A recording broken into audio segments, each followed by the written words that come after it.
امثال 24واں باب جو 34 آیات پر مشتمل ہے۔ تو شریروں پر رشک نہ کرنا اور ان کی صحبت کی خواہش نہ رکھنا، کیونکہ ان کے دل ظلم کی فکر کرتے ہیں اور ان کے لب شرارت کا چرچا۔ حکمت سے گھر تعمیر کیا جاتا ہے اور فہم سے اس کو قیام ہوتا ہے، اور علم کے وسیلے سے کوٹھریاں نفیس و لطیف مال سے معمور کی جاتی ہیں۔ دانا آدمی زوراور ہے، بلکہ صاحب علم کا زور بڑھتا رہتا ہے، کیونکہ تو نیک صلاح لے کر جنگ کر سکتا ہے اور صلاح کاروں کی کثرت میں سلامتی ہے۔ حکمت احمق کے لیے بہت بلند ہے، وہ پھاٹک پر منہ نہیں کھول سکتا۔ جو بدی کے منصوبے باندھتا ہے فتنہ انگیز کہلائے گا۔ حماقت کا منصوبہ بھی گناہ ہے اور ٹھٹھا کرنے والے سے لوگوں کو نفرت ہے۔ اگر تو مصیبت کے دن بے دل ہو جائے تو تیری طاقت بہت کم ہے۔ جو قتل کے لیے گھسیٹے جاتے ہیں ان کو چھڑا، جو مارے جانے کو ہیں ان کو حوالے نہ کر۔ اگر تو کہے دیکھو ہم کو یہ معلوم نہ تھا، تو کیا دلوں کو جانچنے والا یہ نہیں سمجھتا؟ اور کیا تیری جان کا نگہبان یہ نہیں جانتا؟ اور کیا وہ ہر شخص کو اس کے کام کے مطابق اجر نہ دے گا؟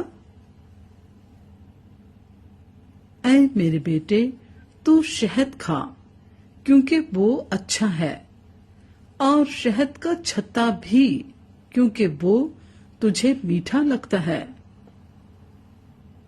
حکمت بھی تیری جان کے لیے ایسی ہی ہوگی، اگر وہ تجھے مل جائے تو تیرے لیے اجر ہوگا اور تیری آس نہیں ٹوٹے گی۔ اے شریر، تو صادق کے گھر کی گھات میں نہ بیٹھنا، اس کی آرام گاہ کو غارت نہ کرنا، کیونکہ صادق 7 بار گرتا ہے اور پھر اٹھ کھڑا ہوتا ہے، لیکن شریر بلا میں گر کر پڑا ہی رہتا ہے۔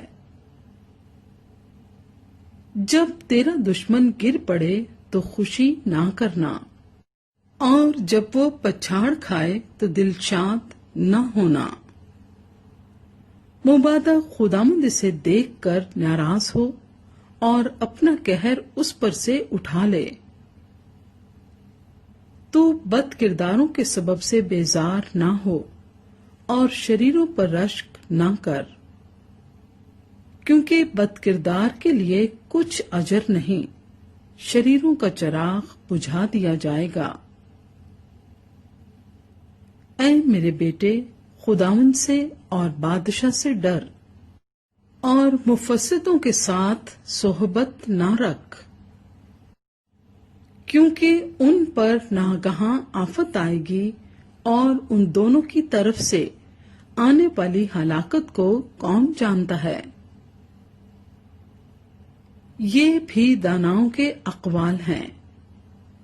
عدالت میں طرفداری کرنا اچھا نہیں۔ جو شریر سے کہتا ہے تو صادق ہے، لوگ اس پر لعنت کریں گے اور امتیں اس سے نفرت رکھیں گی، لیکن جو اس کو ڈانٹتے ہیں خوش ہوں گے اور ان کو بڑی برکت ملے گی۔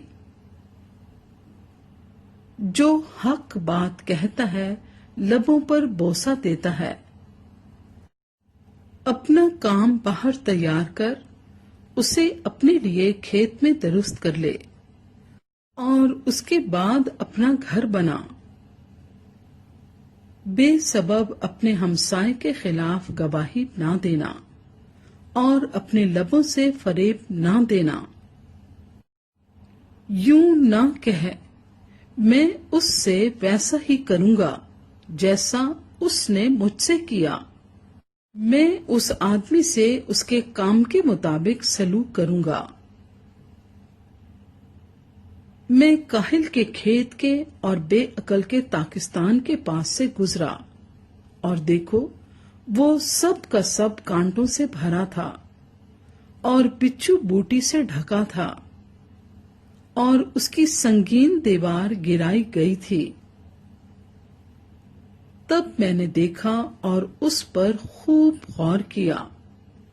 ہاں، میں نے اس پر نگاہ کی اور عبرت پائی۔ تھوڑی سی نیند، ایک اور جھپکی، ذرا پڑے رہنے کو ہاتھ پر ہاتھ، اسی طرح تیری مفلسی راہزن کی طرح اور تیری تنگ دستی مسلح آدمی کی طرح آ پڑے گی۔